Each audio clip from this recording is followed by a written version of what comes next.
firman Tuhan pada saat sore hari ini saya membawakan tema yaitu alami pengalaman pribadi dengan Tuhan.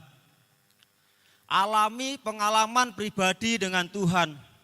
Mungkin tema ini adalah tema yang biasa, tetapi tanpa pengalaman pribadi dengan Tuhan, tanpa pengalaman yang pengalamannya benar-benar kita alami, kita mengalami Tuhan, maka tidak heran ada begitu banyak orang yang pandai mengerti firman Tuhan, tetapi dalam perjalanan hidupnya akhirnya ia menyangkal Tuhan.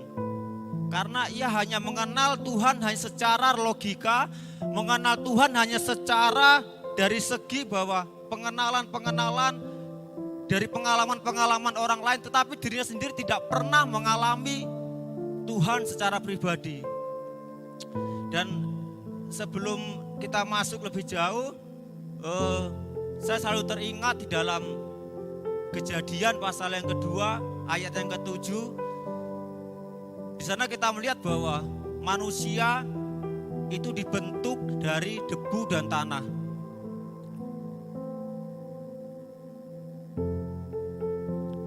Dan kalau kita melihat bahwa di dalam Yesaya juga diibaratkan Allah itu adalah penjunan dan kita adalah tanah liat. Di sana kita mendapatkan sesuatu bahwa manusia itu dibentuk dari debu dan tanah. Kalau kita belajar bahwa mungkin menurut kita bahwa manusia yang sempurna itu seperti apa? Adalah manusia yang memiliki kedua tangan utuh dua. Mungkin memiliki kedua mata yang utuh, memiliki fisik yang utuh, itu berarti katakan oh dia sempurna.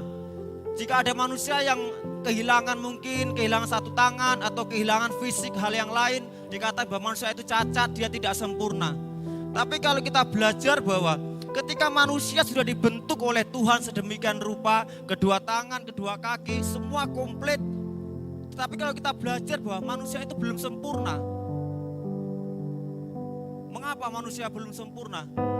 Karena manusia itu belum bergerak. Manusia dikatakan manusia yang masih manusia mati.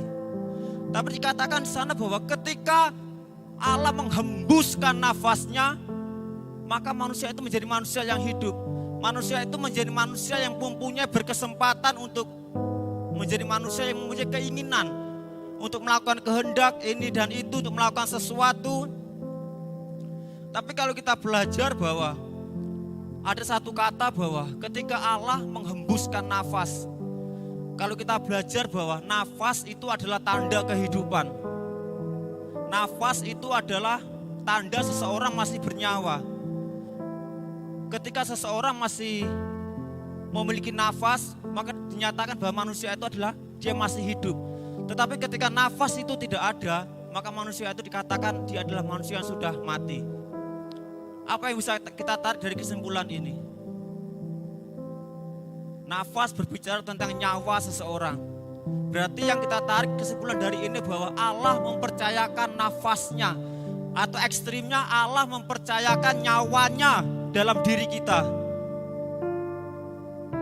Jadi pertanyaan, masihkah kita akan mempergunakan hidup kita sesuka hati kita? Allah menaruh nafasnya dalam hidup kita supaya apa? Supaya kita dapat bergerak. Supaya apa? Supaya kita dapat menyembah Dia.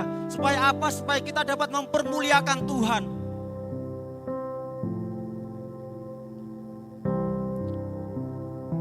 Dengan pendahuluan ini saya rindu bahwa sebelum saya mau masuk dalam lebih jauh tentang alami pengalaman pribadi dengan Tuhan, saya juga punya kesaksian, tetapi saya tidak mau menonjolkan bahwa tentang saya, tapi saya menonjolkan bahwa tentang siapa yang saya beritakan, yaitu Tuhan yang ada dalam hidup saya. Apa yang sudah pernah saya alami, apa yang sudah Tuhan buat dalam hidup saya, sehingga menjadikan saya kuat sampai hari ini. Dan semua kita akan belajar dari kitab tokoh yang luar biasa, yaitu dalam Ayub pasal yang ke-42 ayat ke-5. Kita belajar dari tokoh bahwa seseorang yang mempunyai pengalaman pribadi dengan Tuhan, sehingga ia menjadi kuat Walaupun ia menghadapi situasi yang sulit, bahkan dikatakan kita tahu bahwa cerita tentang Ayub kita semua sudah tahu apa yang Ayub alami, tetapi Ayub berhasil melewatinya. Kita akan belajar dalam Ayub pasal yang ke-42 ayat yang ke-5. Saya rindu kita membacanya bersama-sama.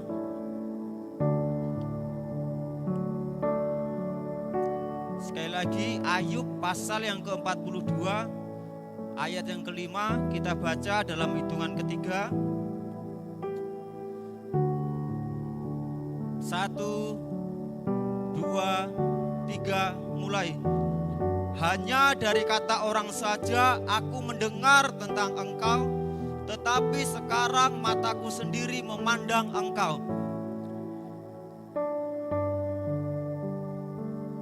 Hanya dari kata orang saja aku mendengar tentang engkau, tetapi sekarang mataku sendiri memandang engkau. Ada apa ini dengan Ayub menuliskan dalam Mazmur, dalam Ayub pasal 42 ayat 5 ini?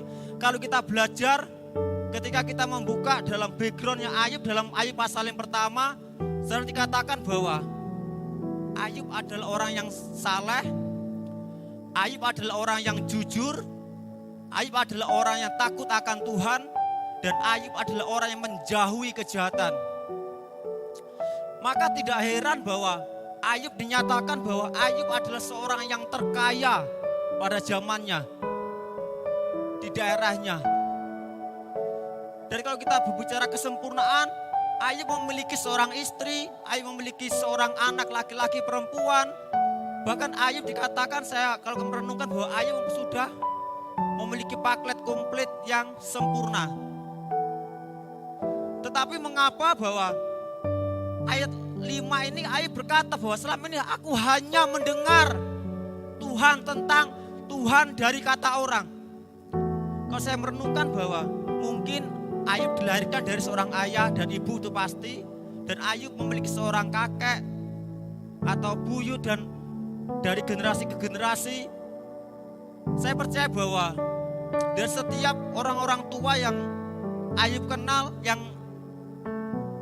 mungkin dia berkata bahwa Ayub, jika engkau hidup jujur, engkau pasti diberkati oleh Tuhan. Ayub, jika engkau hidup saleh, engkau pasti diberkati oleh Tuhan.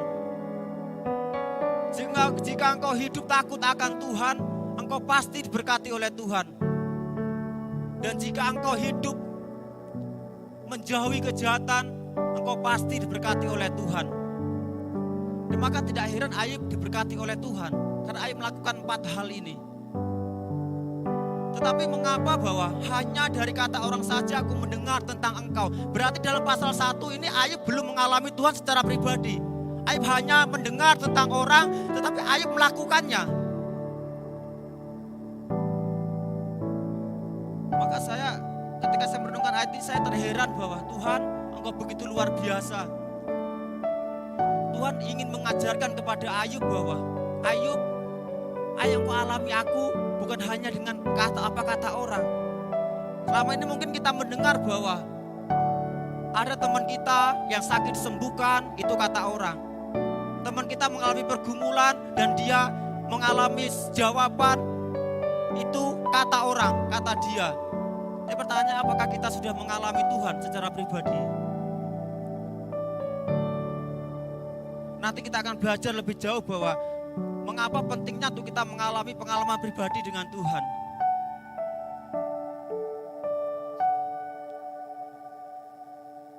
Dan sini kita belajar bahwa Tuhan begitu luar biasa mengajarkan kepada Ayub bahwa supaya Ayub ini mengalami Tuhan secara pribadi. Dan Ayub nyatakan dalam pasal 42 ini bahwa Ayub sekarang mengalaminya sendiri. Mengalami Tuhan bukan dari apa kata orang lagi. Tapi Ayub dengan bangga berkata bahwa tetapi sekarang mataku sendiri memandang engkau. Dan kita akan belajar dari tokoh lain, yaitu orang yang mempunyai pengalaman pribadi dengan Tuhan, yaitu seorang tokoh yang menjadi favorit saya, yaitu Daud. Ada apa dengan Daud?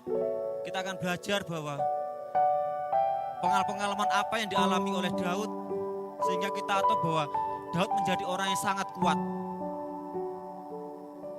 Walaupun Daud dikejar-kejar, Daud mengalami tekanan, Daud mengalami himpitan, tapi kita tahu bahwa Daud tetap mengandalkan Tuhan.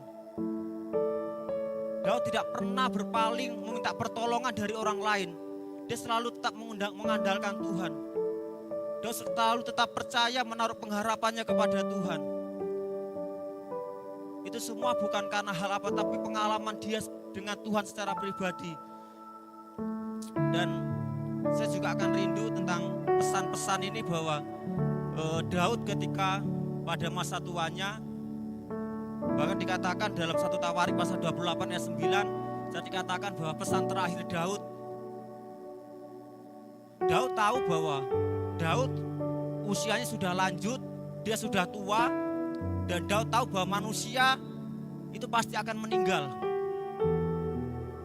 Dan Daud tahu bahwa Daud memiliki seorang anak, dan Daud ingin mewariskan sesuatu kepada anaknya, yaitu tentang pengenalan akan Tuhan. Daud adalah seorang raja. Daud tidak berbicara tentang harta, kekayaan, emas, perak. Tetapi Daud, kalau kita baca sama-sama, kita buka dalam 1 Tawarik pasal 28 ayat yang ke-9.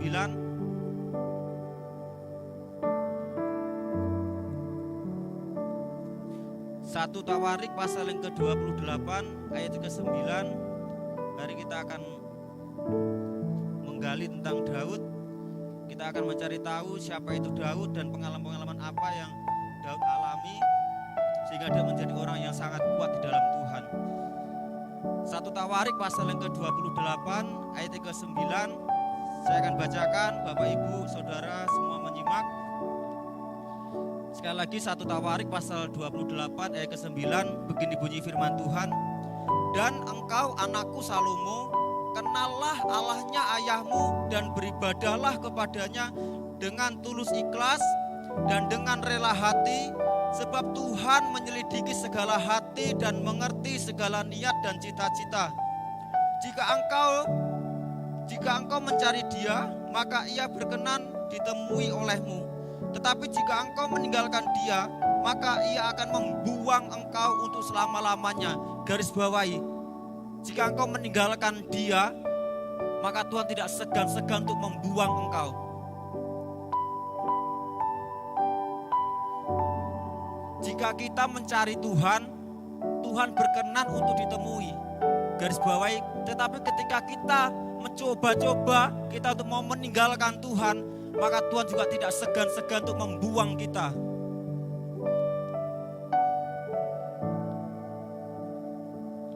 Di sini Daud, dari pengalamannya dia bahwa Daud ini mewariskan bahwa kepada anaknya bahwa supaya Salomo ini mengenal Allahnya dengan benar. Supaya Salomo ini mengalami Tuhan secara pribadi. Bukan hanya dari kata ayah saya, dulu ayah saya seperti ini, dulu ayah saya seperti ini, dulu dan dulu. Tapi Daud ingin bahwa Salomo mengalami Tuhan bukan dari apa kata ayah saya, bukan apa dari kata nenek saya, kakek saya. Tetapi Daud ingin Salomo mengalami Tuhan secara pribadi. Dari dalam dirinya sendiri, bukan dari apa kata orang. Saya tidak tahu semua di sini, berada di sini, apa yang menjadi motivasi kita, tapi saya percaya bahwa kita dipanggil untuk melayani Tuhan. Masih ada kesempatan berapa bulan di sini untuk kita mengoreksi diri kita bahwa untuk apa kita ada di sini. Itu penting. Karena waktu saya pernah mengalami waktu kelas 1 juga saya pernah bertanya untuk apa saya ada di sini. Kita belajar dari firman Tuhan pada saat sore hari ini bahwa pentingnya untuk kita mengalami pengalaman pribadi dengan Tuhan. Dan untuk apa? Supaya kedepannya kita kuat di dalam Tuhan. Kita jangan hanya memiliki imannya apa kata orang. Iman apa kata orang, tapi iman apa kata saya. Apa yang saya alami, apa yang sudah saya terima dari Tuhan. Di sini bahwa Allah adalah Allah yang menyelidiki segala niat dan cita-cita. Apa yang menjadi masa depan kita, apa yang menjadi kekhawatiran kita, Apa yang menjadi ketakutan kita? Saat sore hari ini Tuhan berkata bahwa jangan takut. Allah yang dulu disembah oleh Daud, Allah yang dulu disembah oleh Abraham, Allah yang dulu disembah oleh Musa, itu adalah Allah yang sama. Jika Daud mampu mengalami pengalaman yang ekstrim dengan Tuhan, maka kita juga mempunyai hak yang sama. Dan di sini bahwa mengapa Daud menuliskan ini, bahwa mari kita akan masuk dalam pengalaman-pengalaman Daud, yaitu mengapa Daud memberikan perintah atau memberikan nasihat, atau orang Jawa bilang wangsit kepada anaknya ketika sudah tua, yaitu untuk supaya Salomo ini mengenal Tuhan secara pribadi dan pengalaman-pengalaman apa yang pernah Daud alami bersama dengan Tuhan. Dulu waktu pernah dibawakan oleh Om Harvey, yaitu dalam Mazmur pasal yang ke-27 ayat 10, dan dikatakan bahwa sekalipun ayahku dan ibuku meninggalkan aku, namun Tuhan menyambut aku. Sekalipun ayahku dan ibuku meninggalkan aku, namun Tuhan menyambut aku. Mengapa Daud menuliskan ayat itu? Bukan suatu alasan, pasti ada sebab ketika Daud menuliskan ayat itu. Kita tahu bahwa sedikit kita akan mengingat bahwa ketika Nabi Samuel hendak mengurapi anak Isai untuk diurapi menjadi raja. Dan kita tahu bahwa Samuel memberikan perintah kepada Isai bahwa aku akan mengurapi anakmu, salah satu dari anakmu untuk menjadi raja. Dan seorang ayah mana pasti dia akan langsung menjadi sangat senang karena anaknya akan menjadi seorang raja. Tetapi kalau kita belajar bahwa tentang Daud, Isai ini menampilkan bahwa sesosok anak yang sangat dia banggakan. Ketika Nabi Samuel hendak mengurapi, Isai menampilkan seorang anak yang menjadi kebanggaannya. Yaitu yang pertama, kedua, dan ketiga, dan sampai keenam kita tahu bahwa ternyata Tuhan berkata bukan itu. Dan kalau kita tahu bahwa di sana Samuel berkata bahwa kita tidak akan makan sebelum, lalu Samuel berkata cuma inikah anakmu? Lalu baru itulah Isai ingat kepada anaknya yang satunya, yaitu Daud. Sedang di mana? Sedang di padang belantara, mengembalakan 3 ekor domba. Kita tahu bahwa kita tidak akan makan sebelum Daud itu datang. Apa yang terjadi?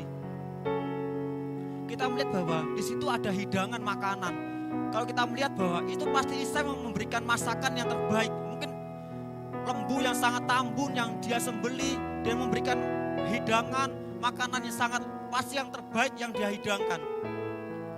Tapi ia lupa akan anaknya yang satu. Sedang di mana? Sedang apa? Apakah ia sedang sakit? Apakah ia sedang kelaparan? Apakah ia sedang kehausan? Isai tidak memperhatikan Daud sedemikian seperti anak-anak yang lain. Tetapi kalau kita belajar bahwa sekalipun ayahku dan ibuku meninggalkan aku, namun Allah Tuhan menyambut aku. Kita tahu bahwa dari pengalaman Daud di padang belantara, Daud mengalami pengalaman pribadi dengan Tuhan.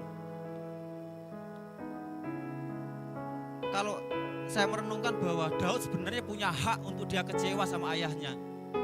Daud punya hak untuk marah kepada orang tuanya. Tetapi ketika Daud dipanggil, Daud taat, dia datang.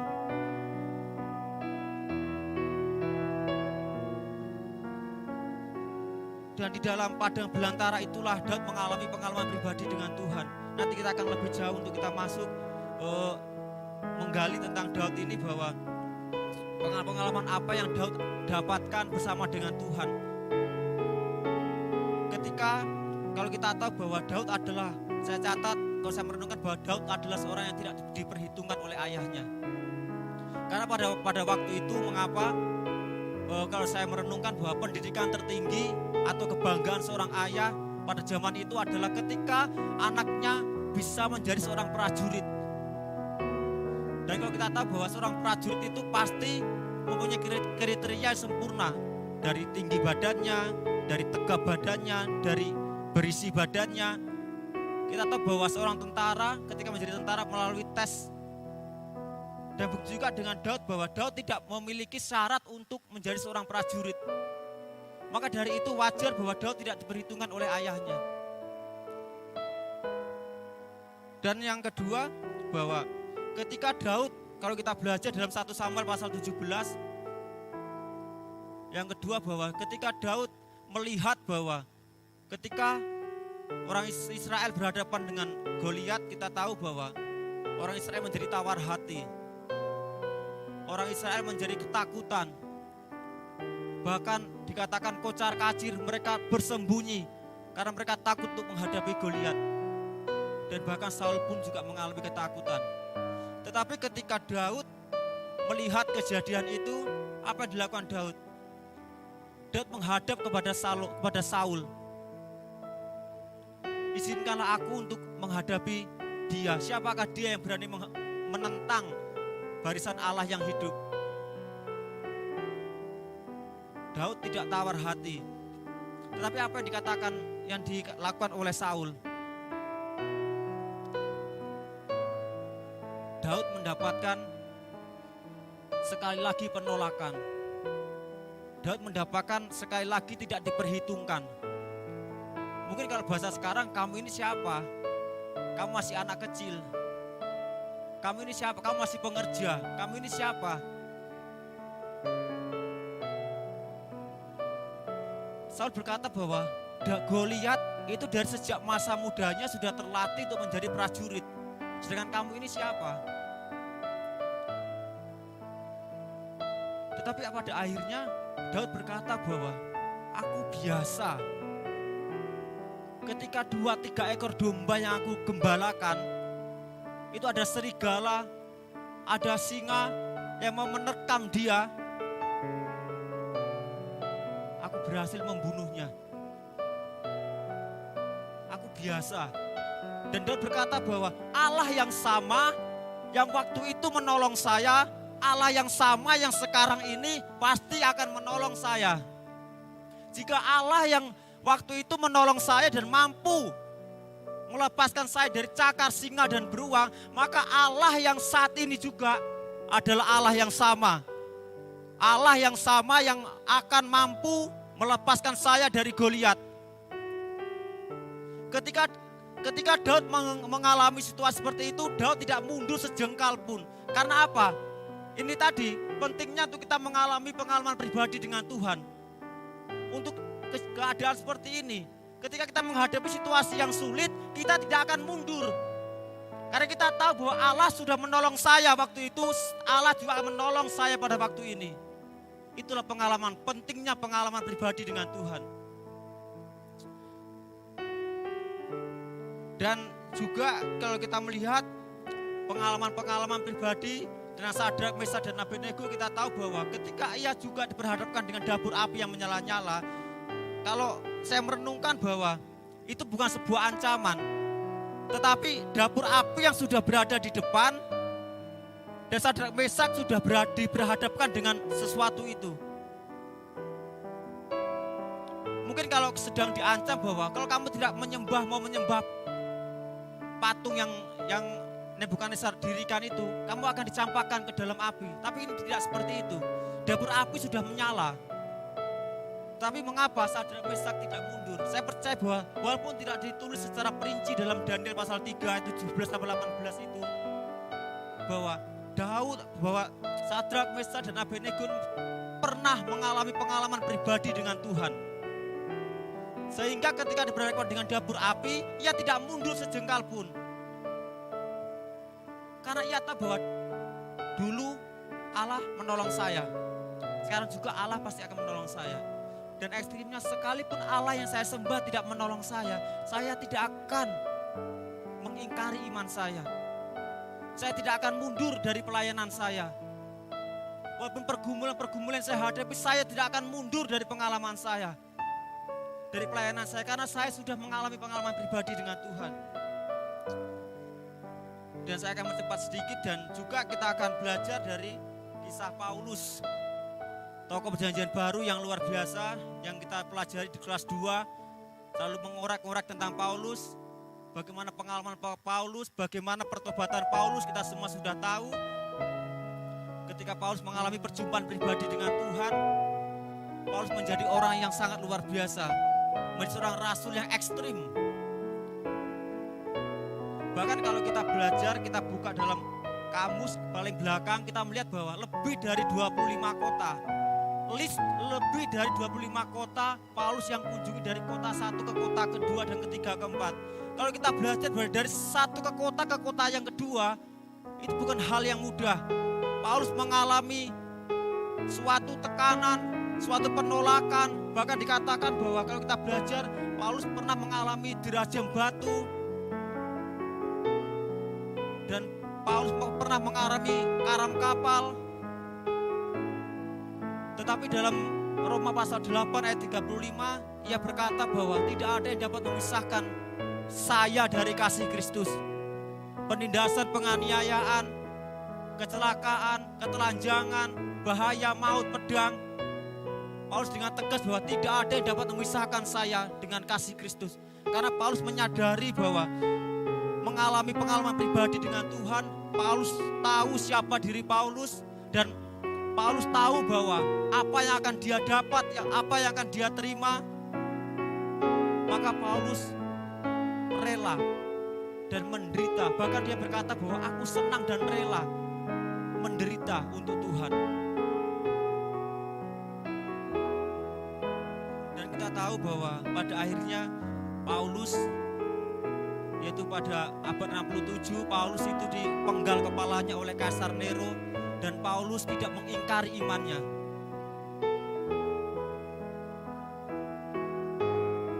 Dan untuk tokoh yang selanjutnya, saya juga rindu bahwa tokoh yang sangat luar biasa dalam perjanjian baru, yaitu menurut saya bahwa tokoh yang sangat mengalami pengalaman pribadi yang seharusnya dia tidak melakukan hal itu,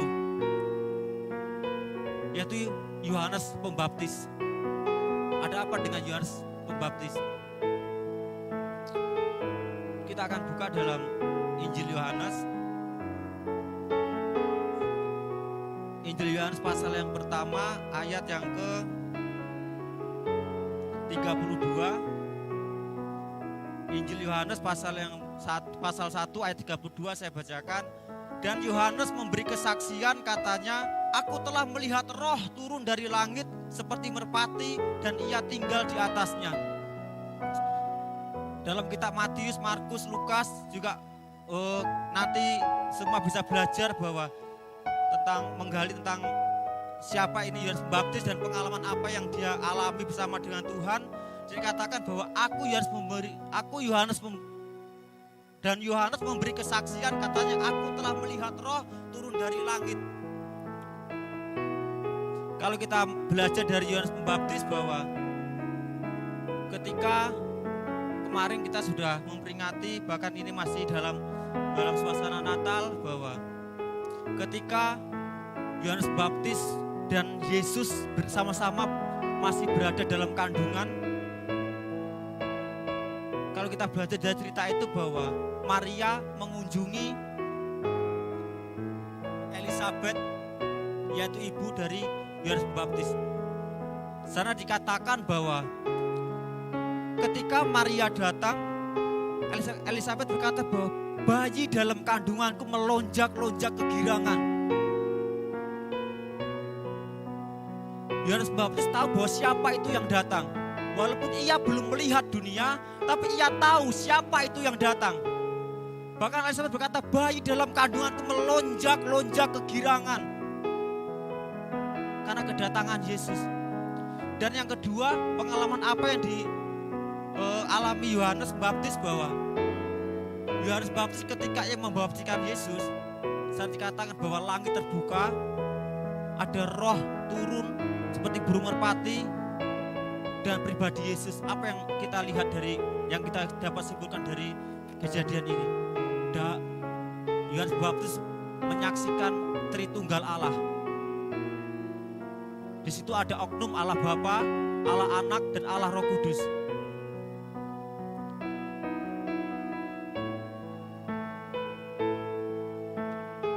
Tetapi kalau kita belajar bahwa di dalam Lukas pasal 7, mari kita baca mengapa dengan Yohanes ini. Lukas pasal yang ke-7. Lukas pasal yang ke-7 ayat yang ke-18 sampai ayat yang ke-20.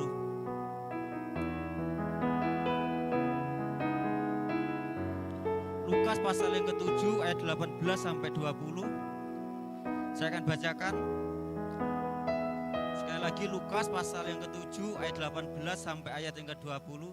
Ketika Yohanes mendapat kabar tentang segala peristiwa itu dari murid-muridnya, ia memanggil 2 orang dari antaranya dan menyuruh mereka bertanya kepada Tuhan, "Engkaukah yang akan datang itu atau haruskah kami menantikan seorang yang lain?"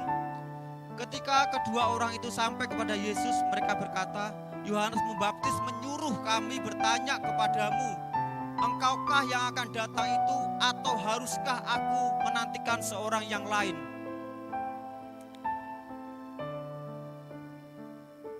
Di sini saya memberikan suatu kalimat bahwa mengapa pentingnya kita mengalami pengalaman pribadi dengan Tuhan.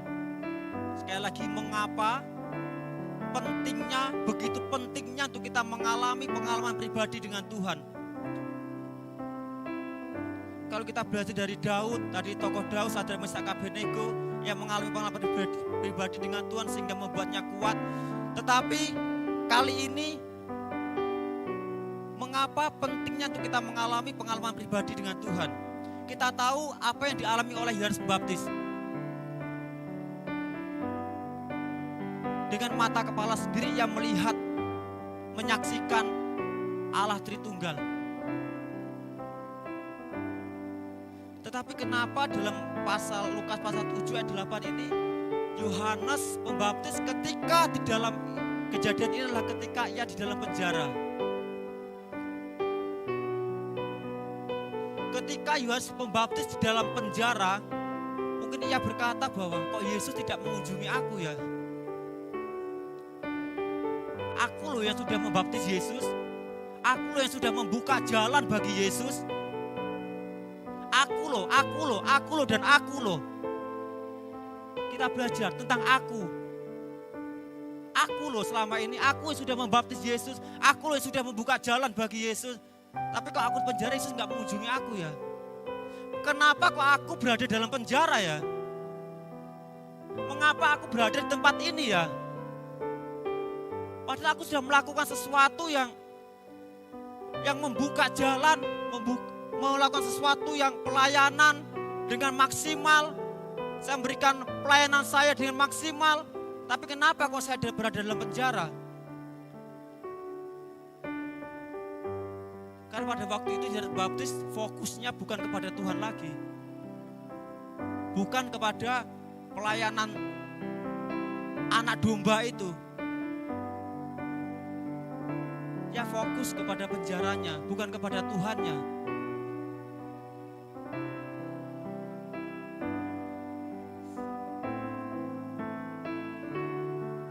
Maka penting untuk kita mengalami pengalaman pribadi dengan Tuhan. Seorang Yohanes pun alami ini, apalagi siapa kita.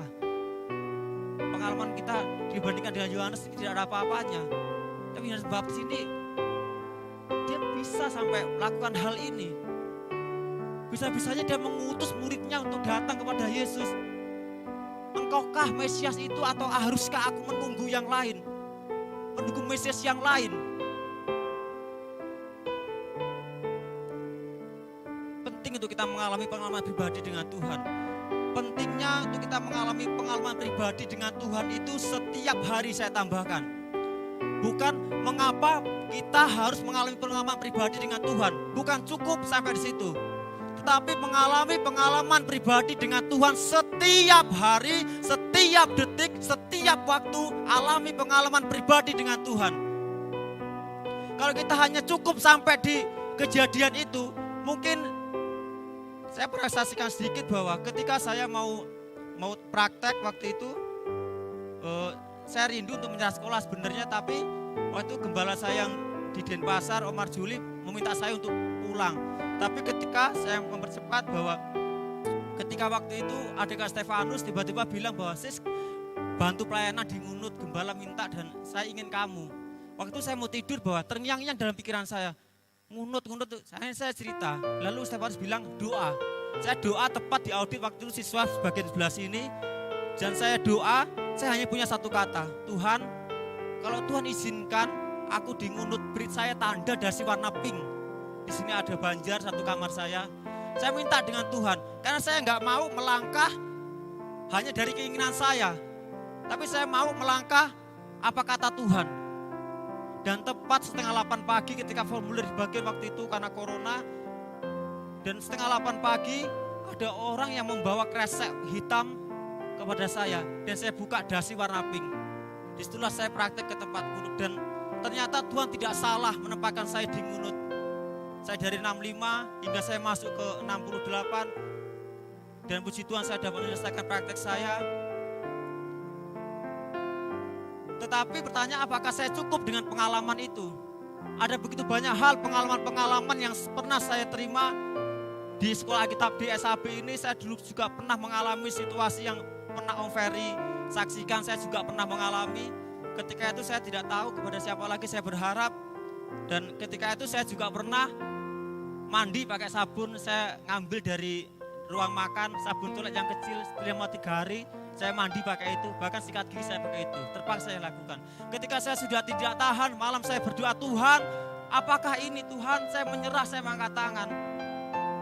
Setelah makan pagi, saya berniat, saya tidak bisa nahan air mata, saya mau pulang ke kamar, saya mau menangis sebenarnya. Ketika saya buka laci paling atas, ada amplop berisi 700.000. Saya tidak tahu sampai sekarang siapa itu yang taruh amplop. Pada waktu itu kebutuhan saya jaket angkatan sudah di kode dan blazer kamar 250, belum baju kelompok, itu memberatkan saya pada waktu itu. Tetapi tepat Tuhan memberikan saya pengalaman pribadi dengan Tuhan. Itu cukup dan tidak kurang, tidak lebih, dan bahkan ada lebihnya untuk kebutuhan saya untuk selama hidup di SAB. Maka saya menyaksikan ini bukan untuk kesombongan saya. Saya juga pernah seperti Kak Dedi, bahwa saya ketika masuk kelas 1, saya menyadari bahwa Tuhan, ini saya mau mempergunakan kesempatan tempat ini dengan baik-baiknya. Dan pada waktu itu saya mempergunakan, dan saya puji Tuhan, kelas 1 saya satu sesi pun tidak pernah bolong. Bahkan beston malam, mau beston pagi, saya tidak pernah bolong. Itu bukan kesombongan saya. Saya alami seperti Kak Dedi, ini saya saksikan supaya untuk mendorong kita semuanya bahwa supaya kita benar-benar memanfaatkan. Apalagi saya sudah kelas 2, saya tidak mungkin kembali lagi untuk kelas 2 lagi. Maka saya juga akan pergunakan waktu saya itu sebaik-baiknya. Karena waktu membatasi kita, saya akan tekankan kepada kita semuanya bahwa pentingnya untuk kita mengalami pengalaman pribadi dengan Tuhan. Jangan hanya apa kata orang. Jangan hanya kata orang. Saya mendengar tentang Tuhan, saya mendengar mujizat, saya mendengar pertolongan Tuhan hanya dari kata orang. Saya tekankan saat ini, saya rindu untuk kita semuanya bahwa kita alami pengalaman pribadi dengan Tuhan. Bukan hanya seperti Yohanes Pembaptis ketika ia mengalami pengalaman pribadi dengan Tuhan, lalu ia cukup sampai di situ. Tetapi pengalaman pribadi itu harusnya adalah setiap hari. Setiap hari kita alami pengalaman pribadi dengan Tuhan. Kita minta terus pengalaman pribadi dengan Tuhan. Kita tahu bahwa Petrus pernah menyangka Tuhan 3 kali, tapi ketika ia berjumpa kembali dengan Tuhan, akhirnya ia bertobat. Dan Yudas Iskariot, kita tahu jalan ceritanya ketika walaupun guru-guru sering bilang ia menyadari kesalahannya, tapi dia tidak bertobat. Tetapi pada saat sore hari ini, mari kita meresponi firman Tuhan, dan supaya kita lebih kuat di dalam Tuhan. Kita menghadapi Goliat-Goliat yang ada di depan kita nantinya, tempat praktek, tempat pelayanan. Kita tidak akan mundur sejengkal pun seperti Daud, bahwa karena ia punya pengalaman pribadi dengan Tuhan.